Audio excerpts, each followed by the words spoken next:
Hey guys, welcome back to the Real Southern Garden. I'm Sarah and today is our front garden and hydrangea tour.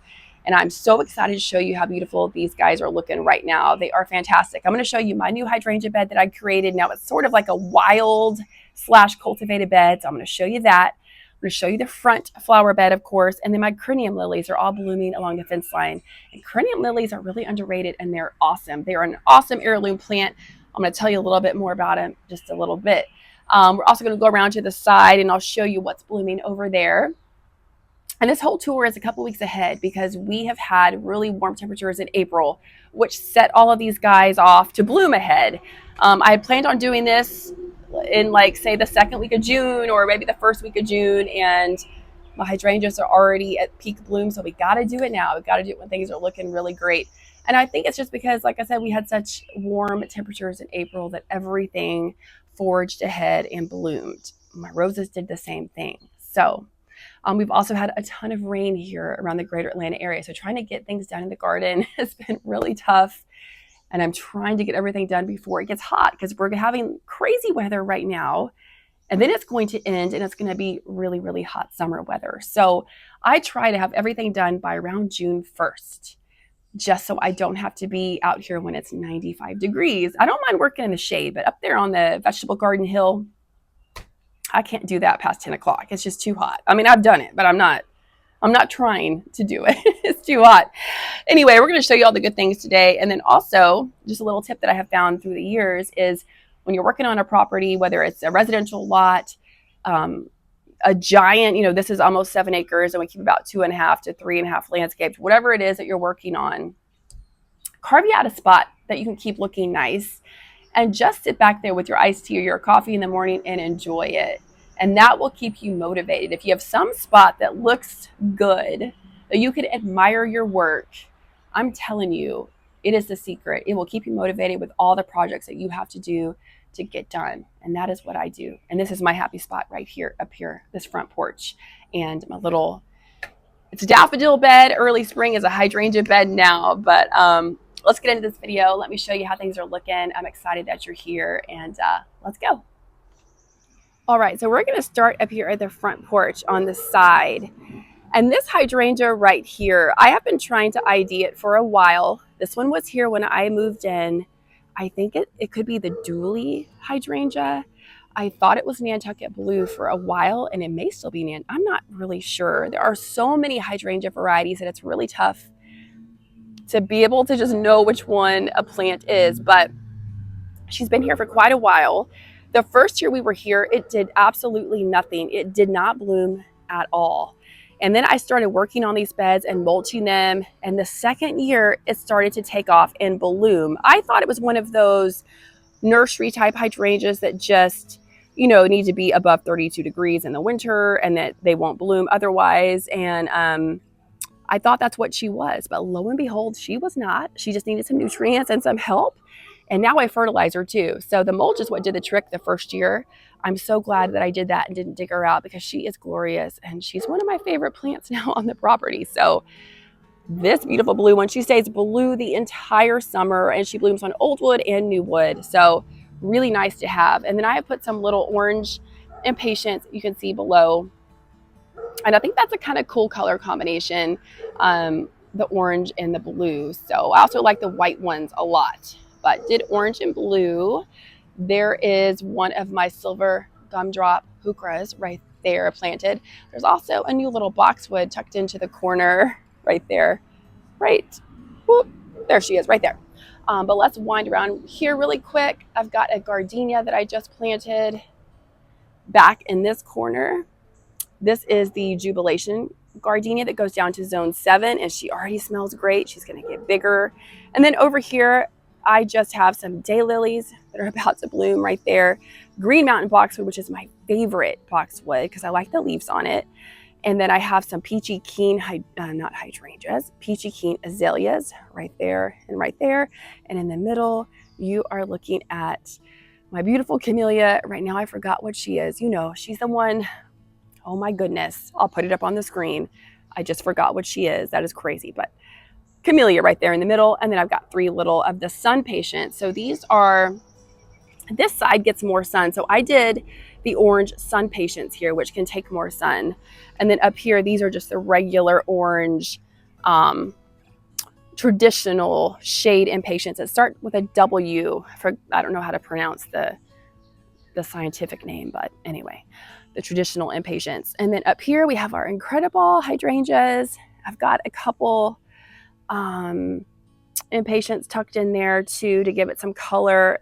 And see, incredibles, they turn green eventually. They're only white like this for about a month.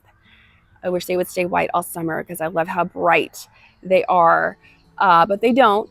They turn green, and there are no other that I know of shade, the true shade hydrangeas that stay white. There is one called White Wedding, I believe, that will stay white, but it needs more sun than I have up here. And I have like 2 hours of sun probably with some dappled shade. So I don't get a ton of sun up here.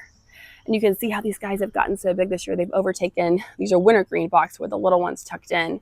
They have overtaken those.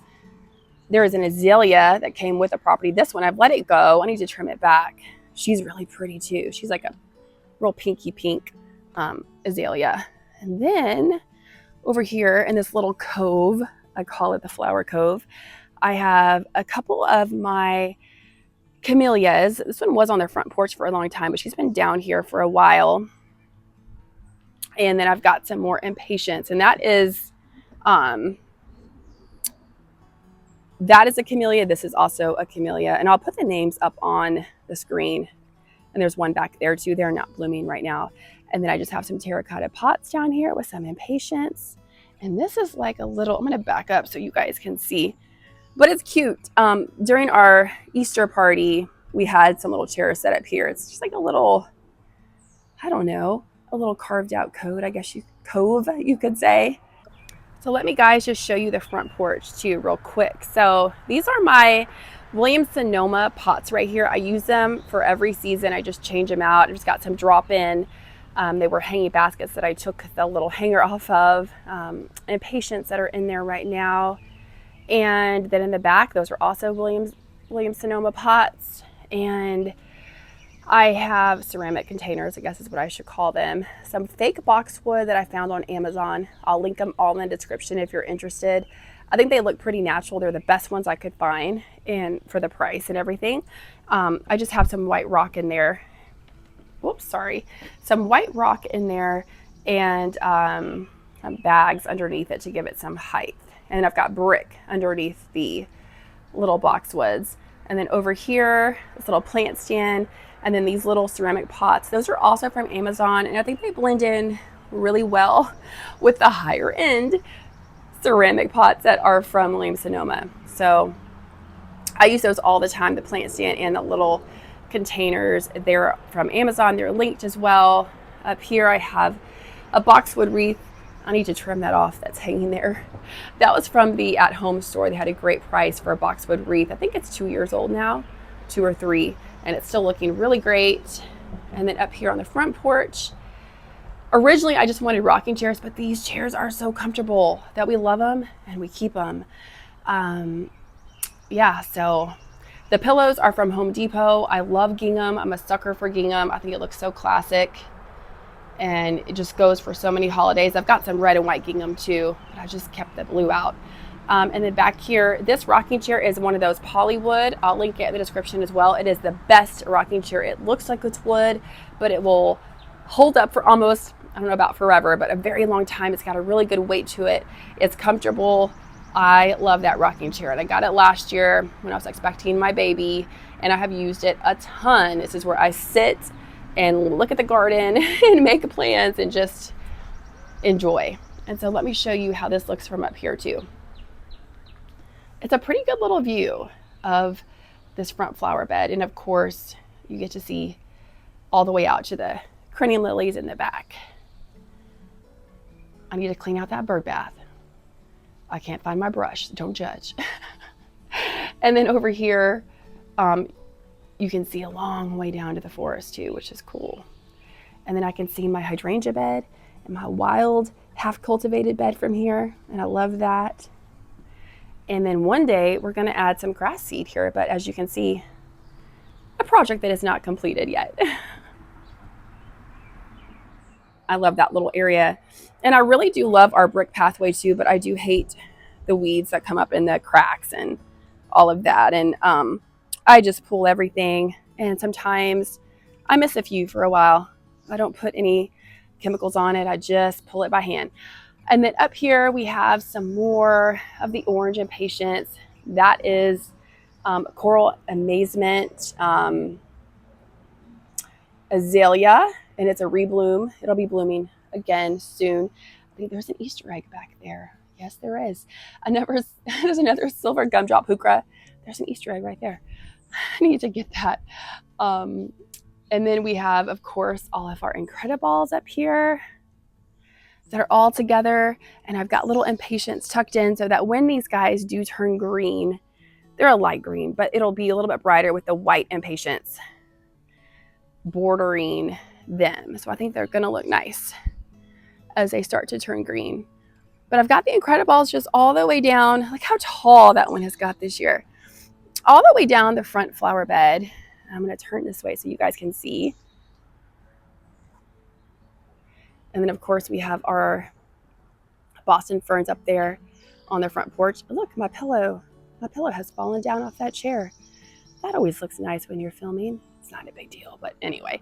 And then up here, I have planted a ton of impatiens, and these were a pain in the neck, pain in the neck to mulch around. We'll see if I do it next year. But I had been waiting for all the daffodils that were here around this whole flower bed to die back, and they finally did.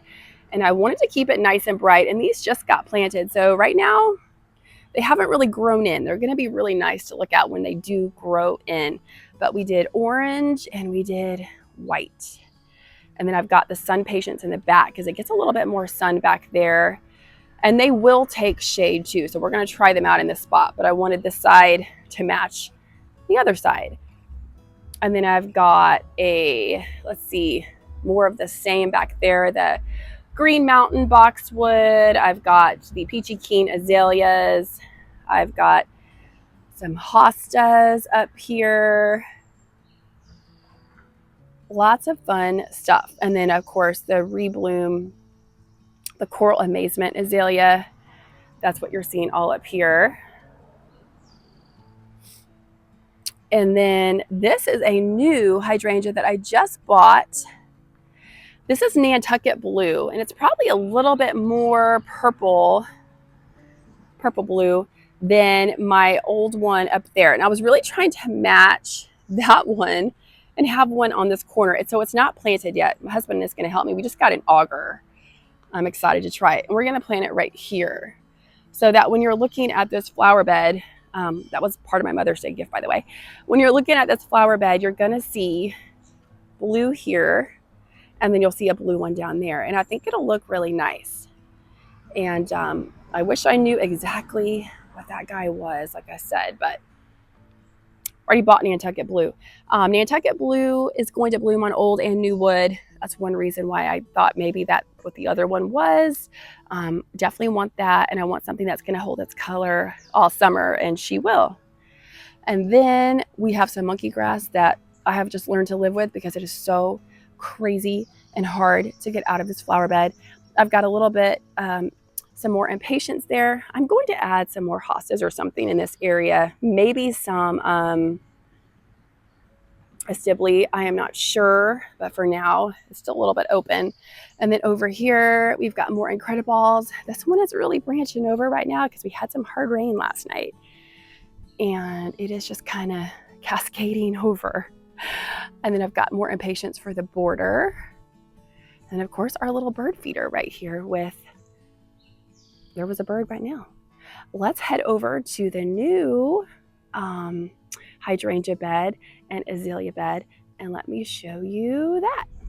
But guys, before we go to the new hydrangea bed, let me just show you this area since we're already over here. So I still have some tulips that are dying back here, but I've planted some red and some orange impatiens. My peonies are the ones that you see staked in the back, and then of course incredible hydrangeas right there. So I'm still waiting for these tulips to completely die back. And this is a variety, the ones I planted are already gone, but this is a variety that came with a property. They are like a kind of like a butter yellow white. They come back every year reliably. I wish I knew what they were because I would just have all of those. I don't know what they are. They're an old variety and they obviously like our erratic winters here, and they just do fabulous. And I would love to have more, but I don't know what they are. So that's what this bed is looking like. All these little impatiens are going to fill in and be really nice. And then this side looks, of course, the peonies are done. They are done blooming. This side has some too. Some little impatiens tucked back here behind the hydrangeas. And let me show you my little display garden area real quick. So this is my little display garden, and I switch out stuff up here for the season. And I usually have it decorated for Easter, for Christmas, for 4th of July, all those holidays. We are gonna plant that right there. Whoop, there it is. That hydrangea right there. I've got some containers with some heuchera, some dusty miller. I've got this beautiful variegated ivy right here. I've got a couple impatiens that I just popped into some containers. The light's kind of weird over here right now. And then also, what else? There are a couple Gerber daisies. They're not blooming currently. Some irises that are already done. My water meter, gas meter. And then my sunroom is back there, also known as my dog's little dog retreat. All right, so let's head back to the new hydrangea bed. We're just gonna go by the front porch and buy my favorite blue hydrangea. And we're gonna stop by the playhouse really quick. We actually planted a couple of the endless summer hydrangeas right up here. I need to get the wreath back on the playhouse. I just took the Easter one down a few weeks ago, but it's a little naked over here right now. These are endless summer. And our soil usually has them bloom kind of purpley blue. And my daughter was like, Mommy, I really want pink ones. So she got her wish because however they came from the nursery, the soil was the correct color for them to be pink. So they bloomed pink this year. So my daughter got her wish. So she is very excited about having pink ones up there this year. And here is my half wild, half cultivated bed that I was talking about earlier this season. And these are my original endless summer hydrangeas that have been here for 2 years. So they're blooming a lot. The other ones along this border are new and they are just starting to grow and just starting to bloom. And the whole idea was to have a border here of hydrangeas. And then there is a larger border behind that you might not be able to really see this far away of really big azaleas. So they are the Echo reblooming azalea. They're going to get to be about 8 feet wide by 8 feet tall. They bloom twice a year. And they're a hybrid of the old-fashioned Inca azalea, which is what I wanted back here. So they're going to take up a lot of space, and they are going to be behind these hydrangeas, and they're going to block out the wild, overgrown area. That is the plan.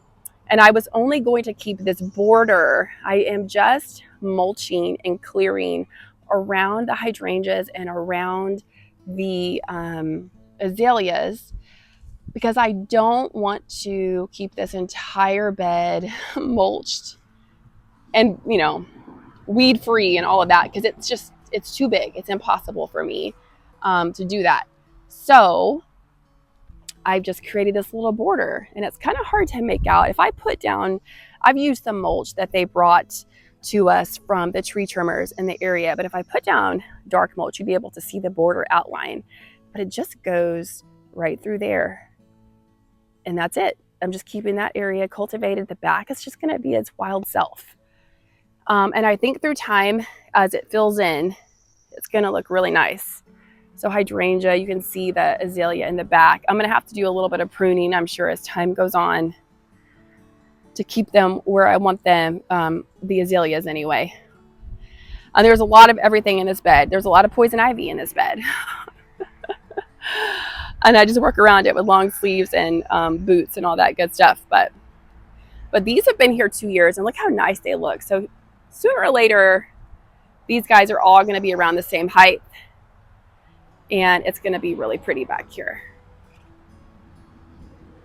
I do want to also add some native azaleas back here behind the Echo Rebloom. So that's a long-term plan, maybe next year, probably not this year. Now let me go show you my lilies along the fence line. All right, so up here along our fence line, these are our crinum lilies. And these are an old-fashioned southern bulb. You find a lot of them, I hear like graveyards will have a lot of them because they were very popular years ago, and they don't need a lot of care. They just bloom and bloom and bloom. We don't have to water them or irrigate them, nothing. We don't fertilize them. They just come back every single year. They're a beautiful border. Of course, they die back in the winter. But, you know, what more can you ask for? They are just really cool and such a nice border to have. And they have a really kind of like a clean, sharp kind of a smell. I don't really know how to describe it, but previous gardener planted these. This is part of her legacy, and I am sure happy that she did and that I get to enjoy them now. And then up here we have the hostas. Look how, aren't those awesome? These came with the property too. They were in these planters and I just left them. I painted the planters, but I left them. Crepe myrtles will be blooming, not for a while, but the crepe myrtles, the guys across the street, they are blooming. And then this rose is, of course, taking a break right now too. Flush noisette, not doing a thing, but she had a big old flush recently, so she'll be back in the game soon, but she's just taking a break.